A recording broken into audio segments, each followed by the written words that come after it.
오늘은 이제 에스겔서 13장을 살펴보는데요. 거짓 선지자의 출현과 그들의 최후에 대해서 좀 말씀을 나누고자 합니다. 어느 시대나 거짓의 아비인 사단은 하나님을 대적하고 그의 백성들을 혼란케 합니다. 역사 첫사람 아담 때도 사단이 그 역할을 했잖아요. 그 이후부터 지금까지 이 사단은 그 일을 계속하고 있습니다. 그래서 하나님의 교회가 세워지는 것을 극도로 방해하고 있습니다. 하나님의 교회가 세워지면 세워질수록 자신의 영향력이 줄어들기 때문에 수단과 방법을 가리지 않고 교회를 허물고자 합니다. 교회만 허물면 자신의 왕국이 든든하게 세워질 수 있기 때문에 그런 것입니다. 그런데 이 사단이 가장 잘 쓰는 이 무기가 하나 있습니다. 교회를 허물고 공동체를 허무는 일에 잘 쓰는 무기가 있는데 이것이 바로 거짓 선지자를 세우는 겁니다. 거짓 선지자. 선지자는 하나님의 말씀을 받아서 전하는 존재입니다. 그런데 거짓 선지자라는 것은 말씀을 전하는데 그것이 하나님께서 온 말씀이 아니다라고 하는 겁니다. 거짓말하는 거죠. 가장하는 겁니다. 근데 거짓 선지자를 통하여서 사단은 항상 공동체를 허물었고 하나님 나라를 회방하였고 교회를 무너뜨렸습니다. 거짓 선지자가 활동하는 곳에는 복음이 없습니다. 외형은 있는데 복음이 없어요. 건물은 있는데 기둥이 없어요. 기둥이 없는 건물은 잠깐은 버티는데 무너지잖아요. 우리가 그 광주에서 한 아파트가 무너진 거 본 때 허우대는 멀쩡한데 속에 비어가지고 이렇게 무너지지 않았습니까? 그러니까 거짓 선지자가 활동하는 데는 복음이 없습니다. 그래서 시간의 차이만 있을 뿐이지 점점 무너집니다. 무너지는 소리도 요란하죠. 하나님은 보이지 않고 사람만 보입니다. 하나님을 가장한 우상들이 활개칩니다. 그래서 사단은 거짓 선지자들을 정말 잘 사용합니다. 사단만큼 거짓 선지자를 잘 사용하는 이가 없겠죠. 사단은 자기의 목적을 이루기 위해서 항상 거짓 선지자를 준비했다가 파송합니다. 그리고 그 목적을 수단과 방법을 가리지 않고 이루고를 합니다.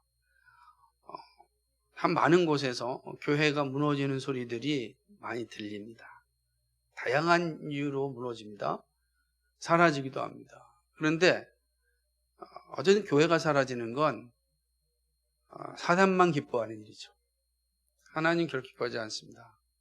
사단은 아주 쾌재를 부르고 아주 행복해합니다. 이러한 방법은 지금도 여전히 진행 중입니다. 자, 거짓 선지자가 있는 곳에 복음이 없다 그랬습니다. 말씀이 사라지면 사람이 주인 노릇합니다. 사람은 부패한 본성을 가졌기에 언제든지 범죄의 자리로 이끌어갑니다. 그래서 거짓 선지자를 조심해야 하고 잘 분별해야 합니다. 이거 잘 분별하지 못하면 분쟁이 일어나고 분쟁이 일어난 곳에 분열이 있고 분열이 있는 곳에 교회는 사라집니다. 요즘 신천지를 비롯한 이단들이 바른 교회로 가장하여서 사회 속에서 미혹의 영의 역할을 합니다. 그래서 이제 사회 속에서 이게 바른 교회인지 또는 거짓된 교회인지 사회는 분별할 수 없으니까 그렇게 자신들이 바른 교회라 가장하면서 아주 사악한 일을 합니다. 사회 속에서 볼 때는 모든 교회가 다 똑같다고 인식하게 되죠. 그럼 교회가 세워지는 일이 되게 어렵습니다. 사람들이 교회에 오는 것을 두려워하지 않습니까? 교회는 무조건 오는 사람들한테 친절해야 한다고 생각을 합니다. 조금이라도 불친절하면은 교회를 오려고 하지 않습니다. 그러니까 복음을 듣고 새 사람이 되어 하나님의 나라를 소망하고자 하는 마음보다는 위로받고 그리고 좀 대접받고 하고자 하는 마음이 본성적으로 있기 때문에 이것이 우선순위가 돼서 조금이라도 이 부분에 있어서 만족을 주지 못하면 교회의 발길을 끊습니다. 이런 거를 잘 알고 있는 이단들은 사람들에게 친절합니다. 아주 친절합니다. 그래서 사람들이 좋아합니다. 근데 복음이 없습니다. 복음이 없는 거예요. 그러니까 이러한 것을 보면 사회는 교회에도 절해야 되는 건 아닌가라고 이제 생각하는 거죠. 아주 악한 일이 일어나고 있습니다. 그래서 정말 바른 분별력이 갈수록 중요한 시대다. 우리가 그런 시대에 지금 하나님의 부르심을 받았고 살고 있습니다. 에스겔에게 하나님이 보여준 환상에서도 이 사실을 언급합니다. 바벨론의 포로로 잡혀와 있는 이스라엘 백성 가운데 빠른 시일에 우리 고국으로 돌아갈 것이다 라는 거짓말을 퍼뜨리는 사람들이 생겨나기 시작했습니다. 왜 생겨났겠습니까? 힘들고 어려운 상황 가운데 있기 때문에 그렇습니다. 얼마나 힘들겠습니까? 얼마나 어렵겠습니까? 포로 생활한다는 게 쉬운 일이 아니지 않습니까? 그런데 모두가 다 말을 못하는 겁니다. 어떻게 될지 아무도 모르니까. 그런데 누가 용기를 내서 이야기합니다. 걱정하지 마, 우리 곧 돌아갈 거야 라고 이야기합니다. 그럼 얼마나 기분이 좋겠습니까? 그 사람이 근데 지위가 좀 있습니다. 그죠? 말하는 사람이 그냥 평범한 사람이 아니라 제사장급입니다. 선지자급입니다. 그러면 그게 얼마나 위로가 되겠습니까? 그리고 그 말을 듣고자 그 주변에 몰려들지 않겠습니까? 그럼 이제 몰려들기 시작하면 사람들은 하나님의 말씀이 아닌데도 불구하고 하나님의 말씀인 것처럼 착각하기 시작합니다. 거기에 예레미야 같은 선지자가 나타나서 아니다 라고 말할 때 사람들이 그걸 듣겠습니까? 이게 힘들고 어려운데 우리를 또 힘들게 해야 되냐? 거짓말이라도 빈말이라도 좀 우리를 위로하면 안 되냐? 이러지 않겠습니까? 그 일을 누가 잘합니까? 거짓 선지자들이 하는 것. 그것이 이제 바벨론 공동체에 그런 사람들이 나타나기 시작했습니다. 남자도 있고 여자도 있습니다. 그죠? 그렇게 그들은 예언하기 시작합니다. 걱정하지 말아라.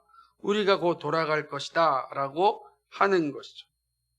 하나님은 이러한 모습을 보시고 그들의 행태에 대하여서 냉엄하게 책망합니다. 그죠? 그건 거짓이고 나와는 아무 관계가 없는 것이고 그렇게 말하는 것은 곧 영혼을 파괴하는 일이다. 이런 생각을 하나님께서 명확하게 보여주십니다. 그리고 거짓된 말을 전하는 선지자들을 향하여 그들의 최후가 어떻게 될 것인지를 말씀합니다. 이스라엘 백성들은 바벨론에 70년 있어야 됩니다. 예레미야 선지자가 줄기차게 그죠? 말씀했습니다. 70년을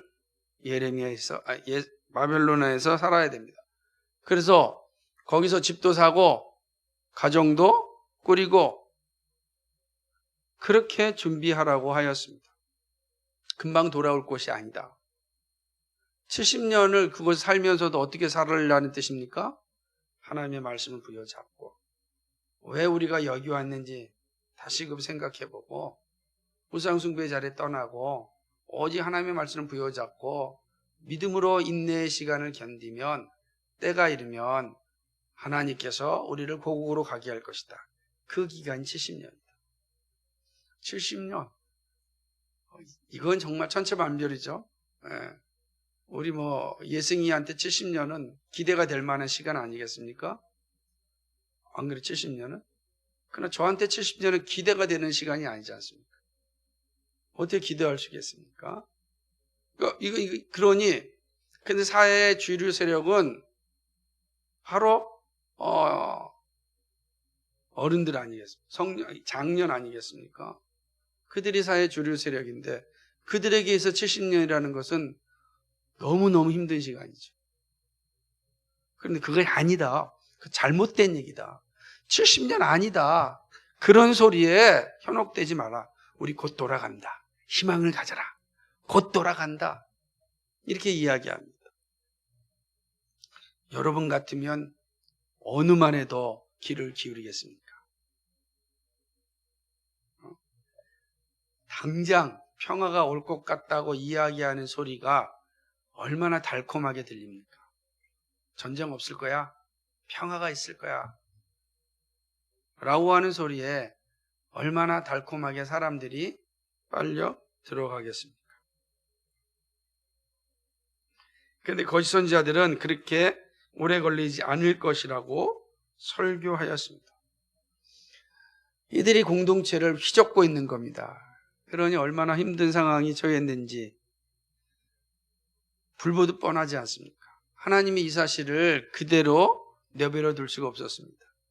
그래서 에스겔을 통하여서 거짓 선지자들의 실체를 드러내게 하고 거짓 선지자들을 위한 하나님의 심판을 이야기하고 그리고 하나님의 말씀을 따르는 의인들을 어떻게 할 것인지를 하나님께서 말씀하시는 거예요. 13장의 내용입니다. 하나님이 드러내시는 거짓 선지자들의 특징이 무엇입니까? 2절과 17절을 보게 되면 이들은 자기 마음대로 예언하는 자들입니다. 자기 마음대로, 자기 심령에 따라 전하는 자들입니다. 이 하나님부터 온 계시가 아니고 자기 생각, 자기 경험, 자기 심령이 가는 대로 하나님의 말씀이라고 전하는 거예요.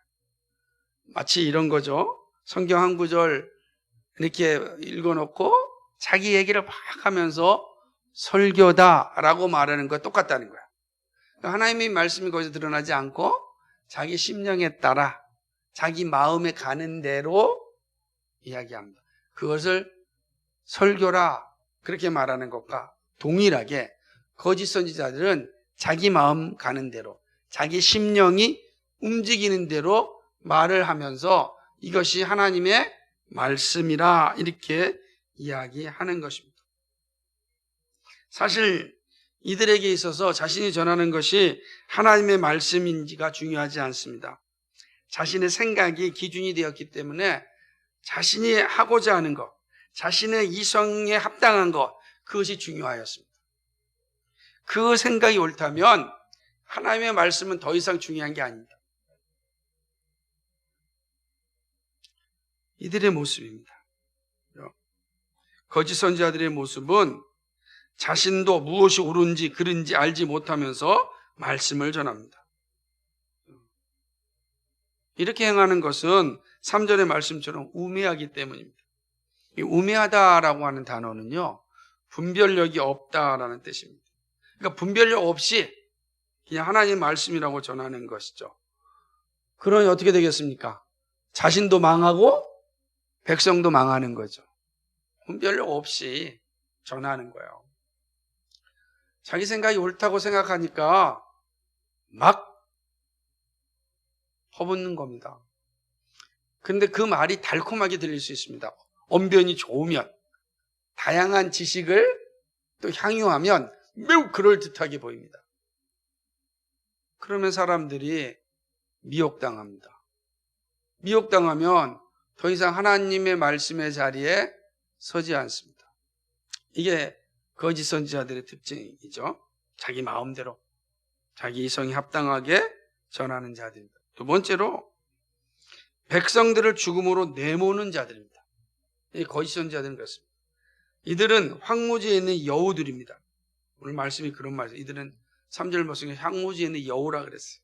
황무지의 여우가 어떤 의미일까요?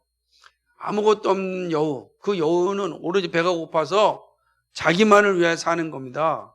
다른 사람 신경 쓰지 않는 존재를 의미하는 거죠. 오직 자신의 이익만을 위하여 살지 공동체를 위하여 어떠한 헌신도 하지 않습니다. 5절 말씀에 보면 전쟁이 일어났는데 성벽에 올라가 보지도 않습니다. 적군이 오는지 안 오는지 확인해야 되지 않겠어요? 그죠? 이 지도자라면 앞장서서 봐야 되지 않겠습니까? 그런데 성벽에 올라가지도 않습니다. 성벽이 무너졌습니다. 전쟁을 대비하려면 성벽을 쌓아야 되지 않겠어요? 지도자라면. 그런데 아무 관심이 없습니다. 황무지의 여우처럼 자기만 살면 되는 거예요. 공동체가 죽든지 살든지 관계가 없습니다. 이게 거짓 선지자입니다. 그러니까 거짓 선지자들은 양을 모릅니다. 자기만 하는 거죠. 양을 자기의 도구로 삼습니다. 자기의 이익을, 자기의 배부름을 위한 도구로만 삼습니다. 그래서 함께 어려움이 오고 고난이 오면 도망갑니다. 회피합니다. 이것이 지금 황무지에 있는 여우 같은 그런 모습입니다. 거짓 선지자들의 모습이죠. 세 번째 거짓 선지자들은 허탄한 말과 거짓된 점괘를 의지합니다. 무슨 말씀인가? 이게 이제 6절로부터 8절 말씀인데요. 계시의 말씀이 있어도 관심이 없습니다. 점괘를 의지합니다. 거짓말과. 무슨 말입니까? 우상 숭배한다는 거예요. 그러니까 설교자가, 선지자가 우상을 섬깁니다. 이게 얼마나 허탄한 일이겠어요, 그죠? 하나님의 말씀을 전하는 설교자가, 하나님의 말씀을 전하는 선지자가 점을 봅니다. 우상을 섬깁니다. 그러니까 하나님의 말씀과 아무 관계없는 점 보는 이야기를 이야기하는 거예요. 여러분 잘 보세요. 하나님의 섭리에 대한 이야기가 아니라 다 이 세상에서 이야기하는 통계, 미래학 이런 것들이 우리의 삶의 우선순위가 되는 거예요. 그거 전혀 불필요하다는 게 아닙니다. 되게 중요한 요구인데 그것이 우리의 삶의 우선순위가 되면 안 되는 거예요. 하나님의 말씀이 우리에 앞서야 돼요. 근데 하나님의 말씀은 아무 관계가 없어요. 그리고 오로지 이런 것을 의지하는, 우상을 의지하는 거죠. 이게 거짓 선지자들입니다. 거짓말로 사람을 속이는 자들이죠. 이들의 거짓말은 평화가 아니라 전쟁이라고. 그렇죠? 하나님 분명히 말씀하셨어요. 이들에게는. 제가 한참인데 이들은 하나님께서 평화가 아니라 전쟁이라 이렇게 말했음에도 이들은 거짓말합니다. 아니다. 평화다. 이렇게 말하는 겁니다. 전쟁이라고 분명히 계시하여 주었는데 전쟁은 싫잖아요. 피곤하잖아요. 전쟁을 대비하라고 할 때 누가 좋아하겠습니까? 그러니까 이야기합니다. 아니다. 평화다. 평화다. 평화로운 시기에 무슨 성벽을 쌓겠습니까? 평화로운 시기는 그냥 지내는 거지요.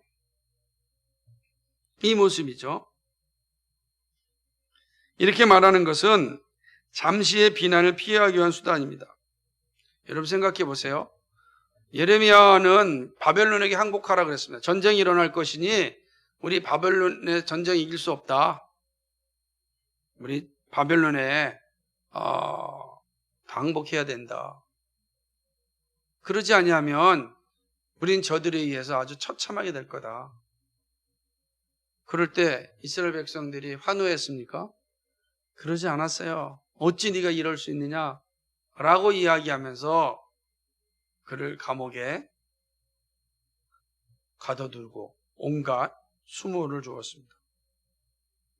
하지만 당시에 평화를 외친 사람들은 잠시 동안 수모를 당하지 않았거든요. 그러니까 이 허탄한 말과 이 거짓 우상을 통하여서 자신의 삶을 유지하려고 하는 자들, 이 거짓 선지자들이다라고 하는 겁니다. 또 네 번째는요, 19절에 있는 말씀처럼인데요. 자신의 생계를 위하여 거짓 선지자 노릇을 합니다. 자신의 욕망과 허영을 위하여 하나님을 이용합니다. 두어 웅큼 보리와 두어 조각 떡을 위하여 헛된 말을 하죠. 거짓말하는 겁니다. 그러니까 자신의 어떤 욕망, 그거를 채우기 위하여서 하나의 말씀이 아닌 것을 하나님의 말씀인 것처럼 이야기하는 거예요. 거기 있는 것처럼 보리와 떡 그거 얻고자 이 짓을 하는 거죠. 거짓말로 백성들의 영혼을 죽음에 이르게 하였습니다. 이것이 사악한 선지자의 모습입니다. 하나님은 거짓 선지자들을 향하여 분명한 심판을 말씀합니다. 이들의 최후는 참으로 처참합니다. 이들의 최후는 어떻습니까? 3절 말씀을 보니까 이들에게 화가 임할 것이다 라고 말씀합니다. 하나님의 심판이 이들에게 내려집니다. 하나님이 내리신 심판은 피할 수 있는 자가 없습니다. 또한 두 번째로 이들은 하나님의 백성의 공회와 호족과 이스라엘 땅에도 들어가지 못합니다. 오늘 말씀이 아주 강력하게 이야기하고 있습니다. 9절 말씀에 보면 내 백성이 공회에 들어오지 못하게 하며 이스라엘 족속의 호족에도 기록되지 못하게 하며 이스라엘 땅에도 들어오지 못하게 하리니. 이 거짓 선지자들은 멋지게 자신들의 욕망을 위하여서 거짓말로 사람들을 속이고 잠시의 평안을 누리고 그리고 욕망을 추구하고 허영을 살았지만 하나님께서 그들을 그렇게 내버려 두지 않았습니다. 철저하게 심판하잖아요. 백성이 공회에 절대 들어올 수 없습니다. 이제는 직분을 받을 수가 없다는 거예요. 이스라엘은 어떤 직분도 가질 수가 없다. 이스라엘 호족에서 파겠다는 거예요. 이스라엘 사람으로 살지도 못해. 이스라엘 땅에 들어오지 못해요. 뭐죠? 다시 회복한다 할지라도 그들 오지 못하는 겁니다. 하나님이 철저하게 이렇게 심판합니다. 거짓 선지자들에게는 그러한 처참한 최후가 주어집니다. 다시 말한다면 이들은 설교하고 지옥 가는 인생입니다. 그렇죠. 설교하고 지옥 가는 거예요. 얼마나 거짓된 복음을 전했으니까. 뿐만 아니라 세 번째, 이들은 하나님께서 이들의 거짓말을 철저하게 파기합니다. 거짓 선지자들은 그렇듯한 말로 사람의 영혼을 속였습니다. 마치 회칠한 무덤과 같은 일을 하였습니다. 겉은 멀쩡한데 속은 썩어 있는 것 같은 행동입니다. 하나님은 이들이 외형을 아무리 멋있게 만들어도 파기하겠다고 말씀합니다. 이들이 벽에다가 회를 다 칠하는 거예요. 아주 성벽을 쌓고 예쁘게 만들어도 하나님께서 어떻게 하시겠다고요? 다 허물어 버리겠다는 거예요. 그들이 한 모든 거짓말을 다 부숴버리겠다는 겁니다. 그들이 멋지게 포장했던 거 싹 파괴시켜버리겠다, 이렇게 말씀합니다. 어떻게 해요? 이렇게 얘기합니다. 13절에 보니까 뭐라고 얘기합니까? 나 주 여호와가 말하노라. 내가 분노하여 폭풍으로 열파하고 내가 진노하여 폭우를 내리고 분노하여 큰 우박덩이로 회묘하리라. 회칠한 담을 내가 이렇게 회파하여 땅에 넘어뜨리고 그 기초를 드러낼 것이라. 담이 무너진즉 너희가 그 가운데서 망하리라. 하나님께서 어째요? 철저하게 다 심판하시겠다는 거예요. 그들이 아무리 세워봤자 세워질 수 없다. 왜요? 거짓말이기 때문에. 하나님의 말씀이 아니기 때문에. 걱정하지 마라. 우리 다 돌아갈 것이다 라고 한 모든 말들이 만천하에 드러나서 온갖 창피를 당할 뿐만 아니라 그 말이 얼마나 거짓된 것인지 드러날 것이고, 그 말을 따르는 모든 자들은 하나님의 심판에 의하여 다 망하고 말 것이다 라고 이야기하는 것입니다. 하나님 이들을 이렇게 만드시겠다고 얘기합니다. 마지막 네 번째로는 더 이상 백성들을 미혹하게 하는 행위를 하지 못하게 하십니다. 23절입니다. 하나님은 남자 선지자뿐 아니라 여성 선지자를 향하여도 분명한 심판의 메시지를 줍니다. 사실 17절에 여성 선지자라고 표현되어 있지만 점쟁이와 주술사에 가까운 존재입니다. 18절 말씀에 보면 그들의 모습이 그렇습니다. 주술사의 모습에 가까워요. 그렇죠? 사람들은 자신의 환경이 어려워지면 이러한 부정한 사람들을 찾아가고 이들에게 영혼을 빼앗깁니다. 어려울 때는요, 정직한 복음을 전하는 사람한테 잘 안 가요. 뭔가 아주 그냥 영험한 이야기를 하고 분위기가 아주 그냥 거룩하게 만들어 놓고 찾아갑니다. 똑똑한 사람이든 똑똑하지 못한 사람이든 부자든 가난한 사람이든 상관이 없어요. 이렇게 주술사를 찾아가게 되어 있습니다. 그리고 주술사가 횡행해요. 나라가 어렵고 힘들고 그리고 아주 그냥 복잡하고 위기 가운데 있으면 곳곳에서 이러한 주술사들, 예언가들이 나타나서 이야기를 합니다. 유럽이 아주 어렵고 힘들고 그럴 때 이 노스트라무스라는 예언가가 나타나가지고 막 미래를 예언하고 그랬습니다. 그때도 이렇게 전염병으로 인해서 정말 어려운 시기에 그 짓 하는 거예요. 사람들이 기댈 데가 없다고 생각하니까 주술사를 찾아가는 거예요. 바벨론 땅에도 포로로 와서 어렵고 힘드니까 거기에 주술하는 여인들이 생긴 겁니다. 사람들이 하나님의 말씀을 듣고 따랐던 사람들이 혹해가지고 전 보러 가는 거예요. 얼마 전에 한 리서치 업체에서 조사를 했는데 지난 5년 동안 기독교인들 가운데 점 본 분 있습니까? 이렇게 문항을 했더니 23.1%가 점을 봤대요. 기독교인들 중 23.1%가 통계가 나서 제가 참 할 말이 없더라고요. 할 말이 없는 거죠. 할 말이 없는 거예요. 우리 자꾸 말씀을 의지하지 않고 이런 걸 의지해서 무엇인가 내 영혼을 다 빼앗겨버리고 마는 겁니다. 그리고 정직하게 복음을 전하는 의인을 근신케 합니다. 오늘 말씀도 보니까 뭐라고 얘기하냐면 22절에 보니까 내가 슬프게 하지 아니한 의인의 마음을 너희가 거짓말로 근심하게 하였다. 의인들이요 근심하게 된 거잖아요. 자꾸만 거짓말이 난무하니까 얼마나 근심하겠어. 저게 아닌데 저거 아닌데.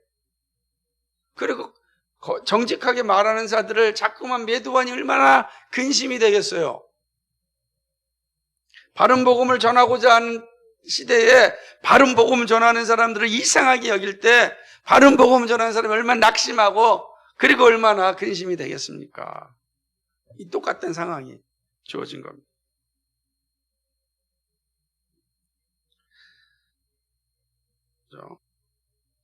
근심하게 되는 건 지금 내가 하고 있는 말이 잘하고 있는 걸까 의심하게 하는 거죠.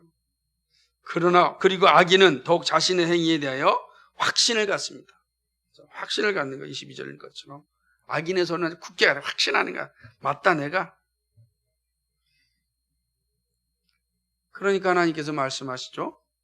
이들을 심판하시고 다시는 거짓말을 못하게 할 것이다. 왜요? 하나님께 자기 백성들을 다 보호하시면은 더 이상 거짓말 할 데가 없잖아요. 그렇게 하시겠다. 이게 말씀하는 겁니다. 거짓 선지자들은 잘 나가는 것 같아도 마지막은 슬피 울며 이를 가는 자리에 이릅니다. 그리고 하나님은 자기 백성을 악인의 속에서 건져내십니다. 이것이 약속입니다. 자, 우리는 거짓 선지자들의 모습이 어떠한지 살펴보았습니다. 그리고 거짓 선지자들을 향한 하나님의 심판이 어떠한지도 우리는 살펴보았습니다. 에스겔 선지자에게 보여진 거짓 선지자들의 모습과 최후는 바벨론 공동체의 엄중한 말씀이 되었습니다. 동시에 오늘을 사는 우리들에게도 같은 가르침을 주고 있습니다. 이 가르침이 무엇인지 한번 생각해 보겠습니다. 첫 번째, 이제 오늘 우리에게 주는 가르침입니다. 오늘 우리 시대는 선지자가 없으니까 그 일을 대신하는 건 설교자들입니다. 그러므로 이 말씀은 우리 교회의 또 설교자들에게 바르게 적용할 수 있는 말씀입니다. 거짓 설교자들은 어려운 상황이 오면 더욱 기승을 부림을 기억해야 됩니다. 똑같습니다. 바벨론 포로 공동체가 얼마나 힘들고 어려운 상황이겠습니까? 그러니 달콤한 말들이 큰 유혹이 됩니다. 위로의 말이 주는 힘은 정말 큽니다. 그래서 어려움을 겪고 있는 사람들은 위로의 말을 듣고자 합니다. 그리고 위로의 말이 그들에게 필요합니다. 그런데 문제는 그 위로가 거짓이 되면 안 됩니다. 위로는 정말 필요한데 그 위로가 거짓말이 되면 안 된다는 거예요. 왜냐하면 그 거짓말은 바로 금방 탄로나기 때문입니다. 그러면 더 큰 슬픔이 그를 지배합니다. 그래서 위로는 정말 중요한데 정직한 위로가 필요합니다. 바벨론 공동체에게 주신 것은 평화가 아니었습니다. 이스라엘에게 평화가 아니었습니다. 그런데 평화라고 말하면서 위기를 이기자고 한다면 그것은 영혼을 파괴하는 일이죠. 우린 괜찮을 거다라고 하면 어떻게 되겠습니까? 얼마나 이게 끔찍한 상황이 주어지겠습니까? 10절 말씀에 이렇게 얘기합니다. 그들이 내 백성을 유혹하여 평강이 없으나 평강이 있다 함이라. 이렇게 말하는 거예요. 평강이 없는데 평강이 있다라고 말하는 거예요. 지금 평강의 시기를 지내는 것이 아니고 70년 동안 이 땅에서 환난의 시기를 견뎌야 된다고요. 그런데 평강이 있다. 걱정하지 마. 그 평강은 뭐예요? 곧 우리가 돌아갈 거다 라고 하는 거예요. 거짓된 위로를 주는 것입니다.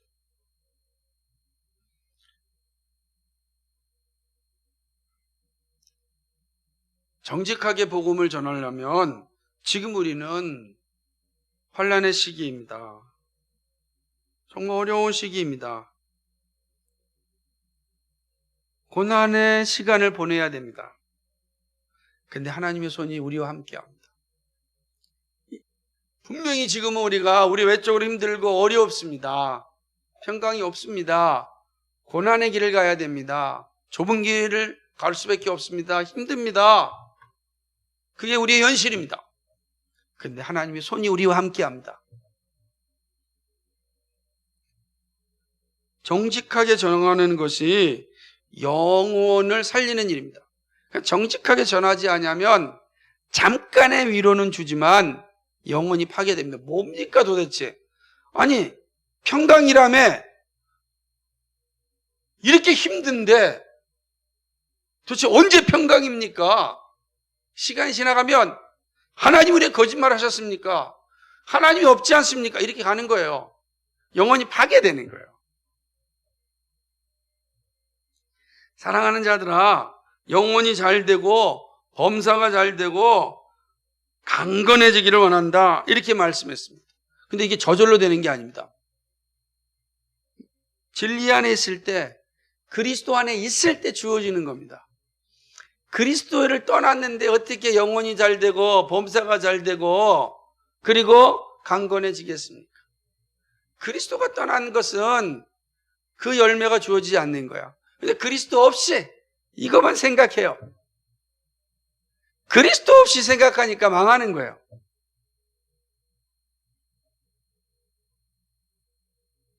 그런데 어려운 상황이 오면 거짓 선지자의 말이 향기롭게 들려서 기승을 부립니다.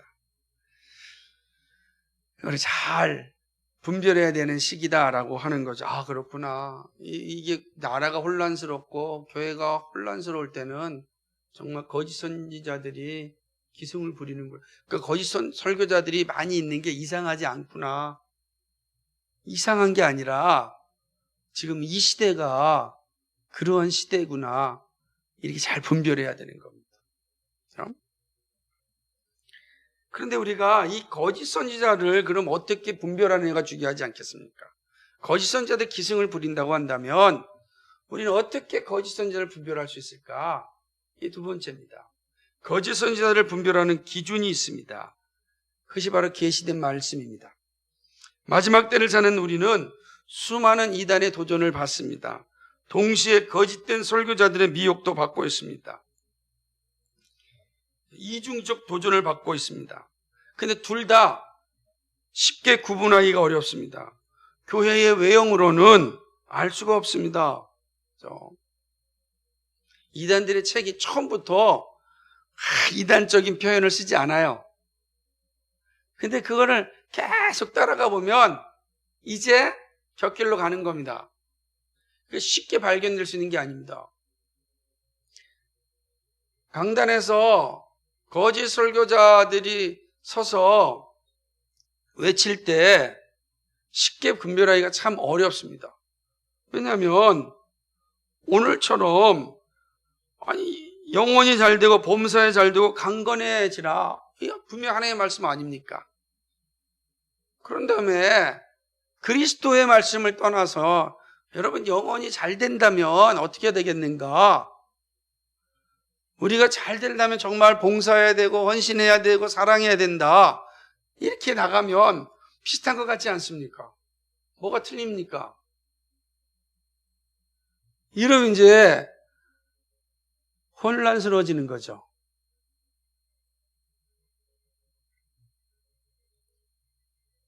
그래서 거짓 설교자들 분별할 때 우리의 기준은 계시된 말씀에 있어야 되는 겁니다. 그렇죠? 이 말씀이 우리를 구별하게 합니다. 그리고 계시된 말씀을 잘 정리한 신앙 고백입니다. 그렇죠? 그러니까 계시된 말씀과 그 계시된 말씀을 잘 정리한 신앙 고백이 거짓 설교자를 분별할 수 있는 기준이 됩니다. 아마 늘 듣던 말씀이라 생각될 것입니다. 그러나 반복해서 우리가 들어야 되고 기억해야 합니다.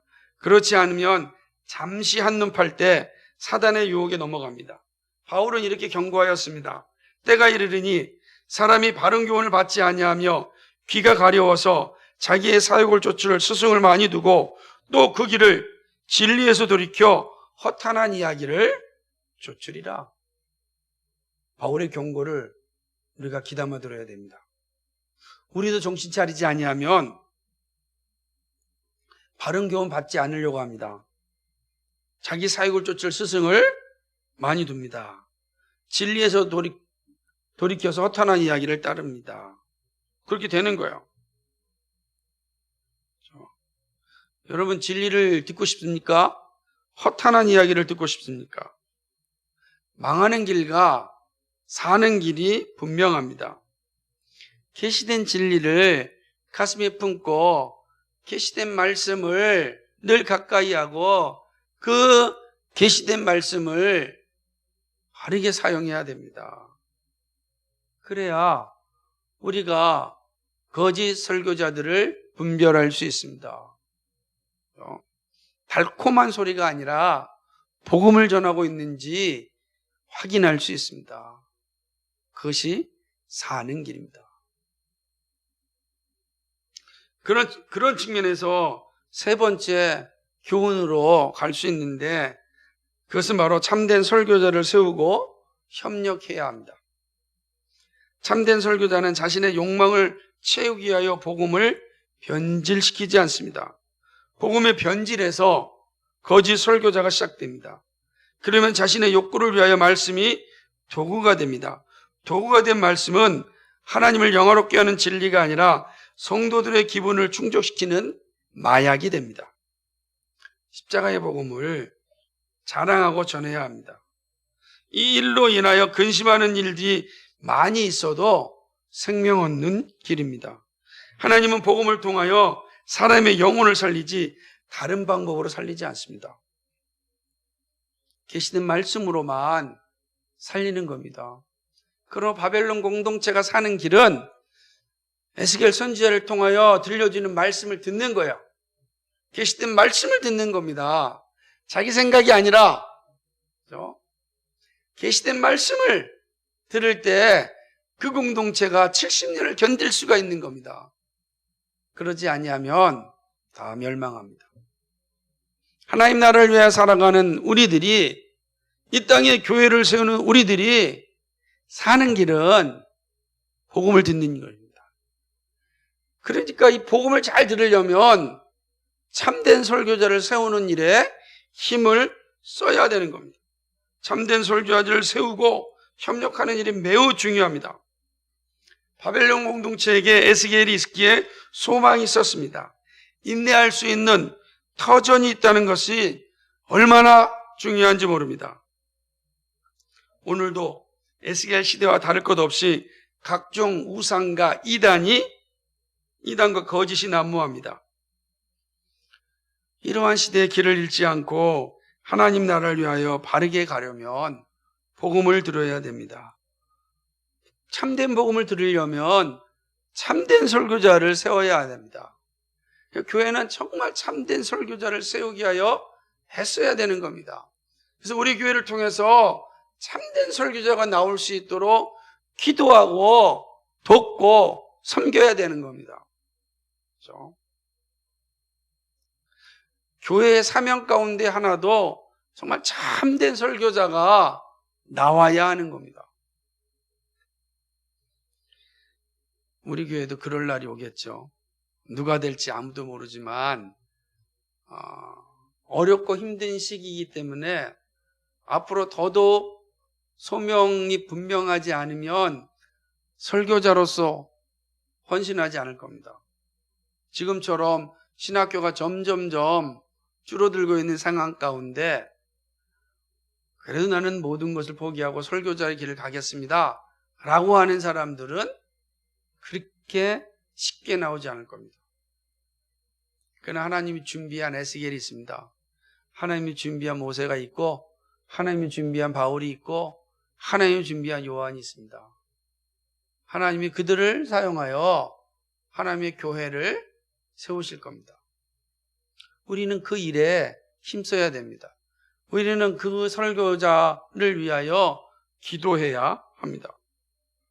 우리 교회가 여러분이 이 일에 함께 할 수 있기를 소망합니다. 역시 오늘 이 에스겔 바벨론 이 포로 공동체를 통하여 하나님께서 에스겔 선지자를 주신 말씀, 그 시대에 그 거짓 선지자 난무하는 시대에 하나님께서 참된 설교자 에스겔을 통하여 그 백성들의 영혼을 살렸듯이 오늘 우리 시대에도 동일하게 에스겔과 같은 참된 설교자, 그 설교자만이 교회를 세우고 영혼을 살리고 참된 소망을 준다. 우리가 이 사실을 배울 수 있습니다. 말씀을 맺겠습니다. 거짓 선지자들, 거짓 설교자들은 항상 있었습니다. 이들에게 미혹당하는 불쌍한 영혼들도 있었고 있습니다. 그러나 하나님은 이들을 모른 척하지 않습니다. 거짓 설교자를 향하여 하나님은 반드시 심판하십니다. 그들의 최후는 비참하고 처참합니다. 하나님을 대적하는 자들이었고 하나님의 말씀을 훼손한 자들이었습니다.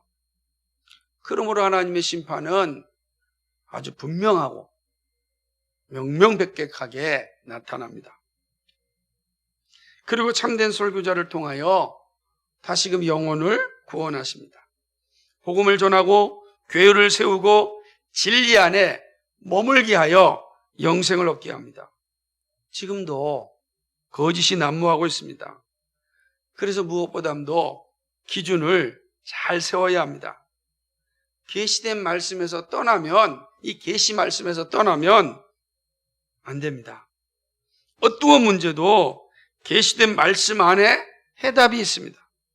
말씀은 진리의 영이신 성령의 영감으로 쓰여졌습니다.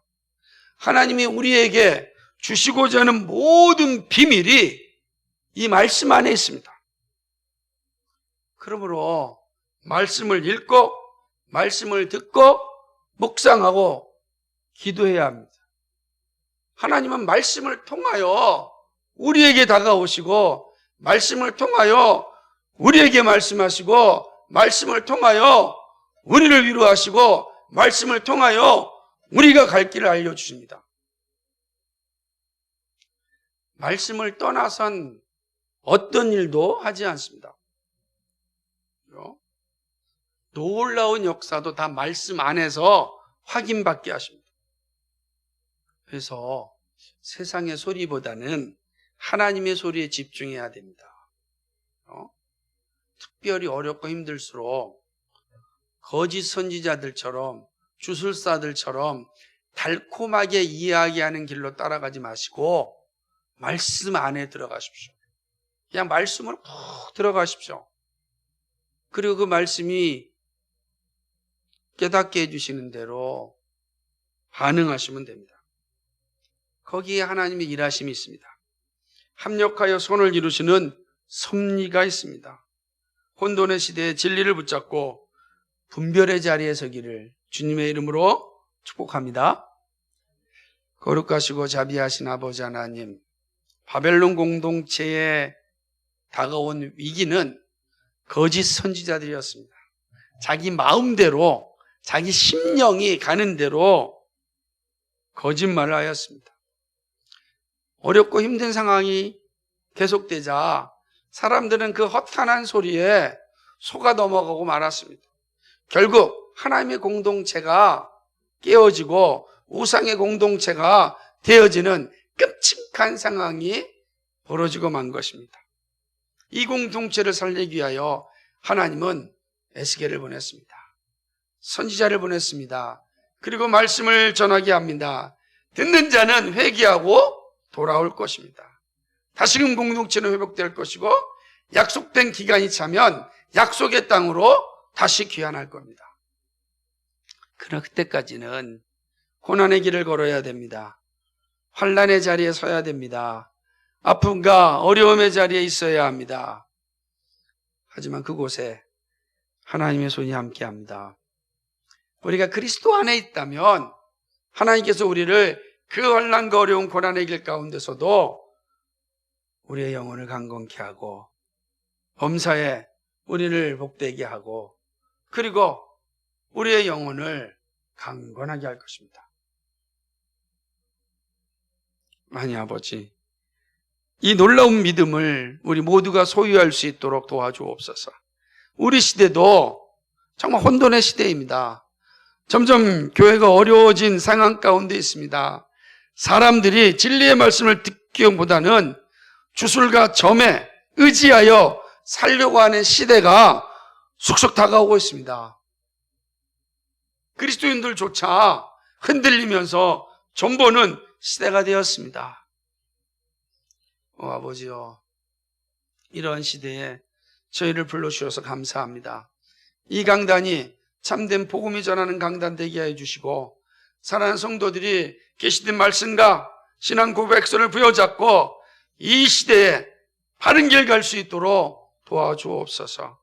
우리 교회가 작지만 그 일을 감당하고 변방에 있지만 중심을 깨우는 이 사명 포기하지 않고 끝까지 완수할 수 있도록 도와주옵소서. 감사드리며 예수 그리스도인 받들어 기도하옵나이다. 아멘.